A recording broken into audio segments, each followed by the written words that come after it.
Major complaints naturally bounce back అయ్యాము. 10 తగ్గాము, 20 పెరిగాము, 15 తగ్గాము, 22 పెరిగాము. ఇలాగా రీసెంట్గా ఈ 2 రోజుల్లో వచ్చిన కంప్లైంట్స్ అయితే మరి వాయిస్ మెసేజెస్తో సహా జిరాక్స్లో ఉన్నాయన్నమాట ఈ విషయాలు. ఓకే. ఇది వాళ్ళ కంప్లైంట్గా ఇచ్చే విషయం. అయితే వాళ్ళ అసెస్మెంట్ ఫామ్స్ ఫిల్ చేసిన తర్వాత మన ప్రోగ్రామ్ జాయిన్ అవడానికి మాకు కనపడే మేజర్ ఇష్యూ ఏంటి అంటే హార్మోన్ డిస్రప్షన్, మెటబాలిక్ డిస్రప్షన్. ఈ 2 మేజర్గా స్టార్ట్ అవుతాయి. సో అది క్లియర్గా ఎవిడెంట్గా వాళ్ళ సిమ్టమాటిక్ రిప్రజెంటేషన్స్లో తెలుస్తూ ఉంటుంది. అంటే హార్మోనల్ ఇంబ్యాలెన్స్ వచ్చేసింది, ఇది చేసి ఆపేసిన 4 నెలలకో 6 నెలలకో అని చెప్పటం, ఇలాంటి లో డైట్ల మీద వెళ్ళి ఇట్లాగా. రెండోది ఇరెగ్యులారిటీస్ అన్నీ స్టార్ట్ అయిపోయాయి, ఆటో ఇమ్యూన్ కన్సర్న్స్ స్టార్ట్ అయిపోయాయి, లైక్ థైరాయిడ్, మన హ్యాషిమోటోస్ ఇవన్నీ స్టార్ట్ అయ్యాయి. దీనివల్ల అయి ఉండకపోవచ్చు, because auto immune has its own reasons అని చెప్తూ వాళ్ళే డయాగ్నోస్ చేసుకుంటూ చెప్పేవాళ్ళు ఉన్నారు. అయితే ఇదొక ఆస్పెక్ట్. అయితే since we are in the industry for 15 years now, 16th year in the industry.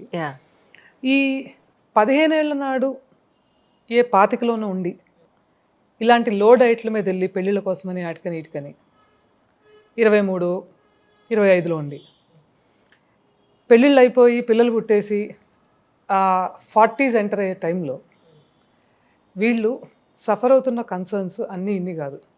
Govt మొదలవుతుంది, ఆటోఇమ్యూన్ కన్సర్న్స్. ఎందుకంటే ఈ లో డైట్ల మీద వెళ్ళినప్పుడు maximum of the disruption with respect to hormones అక్కడే మొదలవుతుంది.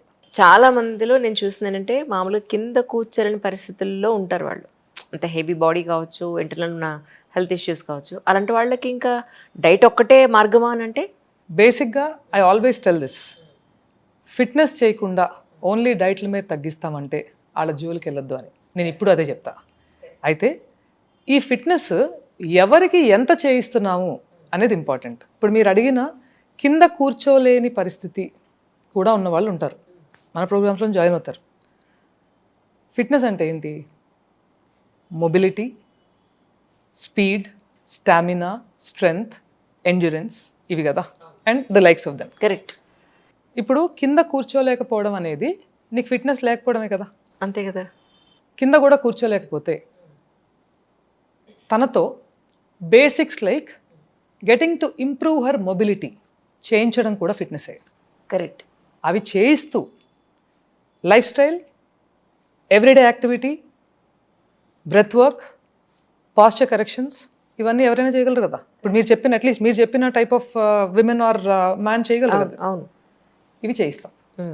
ఎప్పుడైతే ఇవి చేయిస్తామో న్యాచురల్గా స్తబ్దుగా కూర్చుండిపోవటం వల్ల, because doctors advise them otherwise, ఫిజియోకి వెళ్ళండి ఇంతవరకే చేసుకోండి అని చెప్తారు.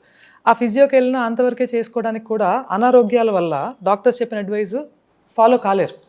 సో మనం ఆరోగ్యం రీసెట్ చేస్తూ ప్యారలల్గా ఈ మొబిలిటీని కూడా ఇంప్రూవ్ చేస్తూ ఆ హార్మోనల్ డిస్రప్షన్ని ఎప్పుడైతే కొద్దిగా కరెక్షన్ వైపు నడిపిస్తామో 3 weeksలో 4 weeksలో they will feel better, they will feel motivated to work on themselves. ఈ ప్రాసెస్లో వెయిట్ లాస్ అన్నీ వస్తాయి, అవి రాకుండా పోవు. కానీ దాన్ని ప్రయారిటైజ్ చేసుకుంటే, నువ్వు ఫిట్నెస్ మీద ఫోకస్ చేయకపోతే మజిల్ రాదు. ఇప్పుడు 15 ఏళ్ళలో ఒక ఫిట్నెస్ చేస్తాడు, మీరు ఫిట్నెస్, నేను ఫిట్నెస్, కెమెరా ఆయన ఇంకో ఫిట్నెస్ చేస్తాడు. కరెక్ట్. అమ్మమ్మ ఒక ఫిట్నెస్ చేస్తుంది. అంటే బాడీని మూవ్ చేస్తూ flexibility, agility, reflexes, strength, stamina, endurance, mobility ఎప్పుడూ కూడా ఇఫ్ యు ఆర్ లివింగ్ వీటి మీద వర్క్ చేయటం అనేది it's a natural process for the body.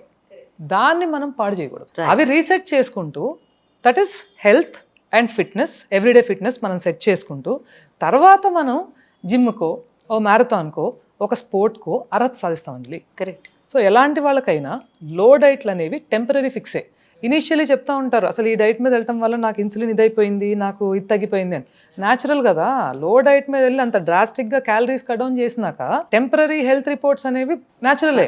But దాంతోపాటు అంత లో డైట్ మీద వెళ్ళినప్పుడు బాడీ విపరీతమైన స్ట్రెస్కి లోన్ అవుతుంది. చాలా చాలా. సో ఆ body goes in to a fight or flight mode.